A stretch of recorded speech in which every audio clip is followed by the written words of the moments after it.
자, 션타임의 3분 달러 동향 코너 시작하도록 하겠습니다. 오늘은 2017년 9월 7일입니다. 자, 오늘도 달러의 방향성을 통해서 해외 선물의 방향성을 예측해 볼 수 있도록 하죠. 자, 달러를 보시면은요, 어저께 전날 하락하면서 92.20포인트까지 내려온 모습입니다. 그러면서 그 박스권의 하단 마디까지 내려온 모습인데요. 자, 달러가 이렇게 꾸준히 상승세를 이어가지 못하고 하락했던 이유 뒤에는 미국의 연방준비위원회의 부의장이 스탠리 피셔가 사임을 했기 때문인데요. 자, 이 스탠리 피셔의 사임은 상당히 큰 영향을 갖습니다. 달러에서도 큰 영향을 가질 수밖에 없는데, 이 스탠리 피셔는 대표적인 매파 인물들의 수장이기 때문입니다. 자, 저번에 제가 말씀드렸듯이 연준에는 두 가지 파벌이 존재한다라고 말씀드렸습니다. 첫 번째로는 중앙정부 통제에 의한 경제체제가 운영돼야 된다라고 외치는 매파적인 성향과, 그리고 중앙정부의 권한을 최소화시켜서 시장 스스로에 자생할 수 있는 권한을 늘려줘야 된다라고 외치는 비둘기파 파벌이, 이렇게 두 개의 파벌이 존재합니다. 자, 이 두 개의 파벌이 대표적인 하나의 주제를 가지고 나뉘는 것이 바로 금리 부분입니다. 자, 매파적인 인물들은 금리를 인상시키자라고, 빠른 시기에 인상시켜야 된다라고 외치는 인물들이고요. 반대로 비둘기파적 인물들은 이 금리를 인상시키는 것을 늦춰야 된다. 최대한 늦춰야 시장이 자생할 수 있다. 시장이 스스로 살아날 수 있는 기회를 만들어줘야 된다라고 외치는 그 파벌이 존재합니다. 자, 이렇게 매파적인 성향과 비둘기파적 성향이 서로 다투기 때문에 어떻게 보면은 지금 현재의 모든 경제 정책이 이런 파벌적인 나뉜 파벌적인 이런 학문에 의해서 제대로 된 이 성과를 이뤄낼 수 있었다는 거죠.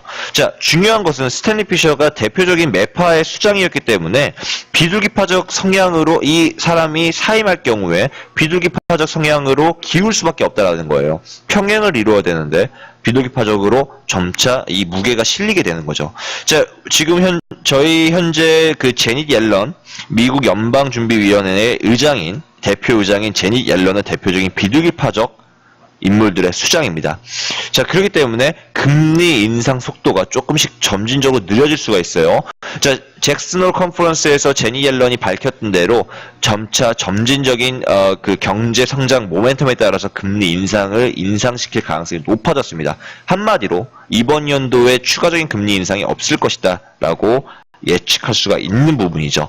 자, 저번에도 말씀드렸듯이 금리와 달러는 밀접한 관계를 가지고 있습니다. 금리가 인상됐을 경우에 달러가 상승하고, 금리가 인상되지 않을 경우에 반대로 달러도 하락합니다. 그래서 어저께 달러는 한 차례 추가적인 하락을 이어갔던 모습인 거죠. 왜? 대표적인 매파적인 인물들의 수장인 스탠리 피셔가 사임을 했기 때문이에요. 자, 여기서 또 중요한 게 뭐냐면은, 스탠리 피셔의 사진입니다. 대표적인 사진이에요. 보시면은, 여러분들 뉴스 보시면 한두 번쯤 보셨을 거예요. 이 인물에 대해서. 상당히, 독보적인 인물이죠. 미국의 경제체제를, 21세기 경제체제를 큰 획을 담당했던 인물이기도 합니다. 스탠리 피셔. 자, 스탠리 피셔의 뒤를 이어서 매파적인 성향인 게리 콘이 그 뒤를 이을 것이다라고 예측을 했었는데요. 월스트리트 저널에서는 스탠리 피셔가 게리 콘이 스탠리 피셔 뒤를 잇지 못할 것이다라고 발표를 했습니다. 왜? 게리 콘이 지금 최근에 트럼프 정부의 정책에 대해서 비판을 했기 때문에 그 트럼프 실질적인 위원장을 뽑을 수 있는 권한은 트럼프가 가지고 있죠. 트럼프의 이러한 악감정을 가지고 있는 게리 콘이 실질적으로 이렇게 올라오지는 못할 것이다, 임명되지 못할 것이다라고 보고 있고요. 그러면서 좀 더 비둘기파적 인물들의 성향의 힘이 실릴 것이다라고 보면 될 것 같습니다. 자, 이로 인해서 지금 트럼프가 상당히 자기 입맛대로 이렇게 중앙 정부 경제 체계를 조금 바꿔나갈 것이다라는 그 해석이 많고 있는데요.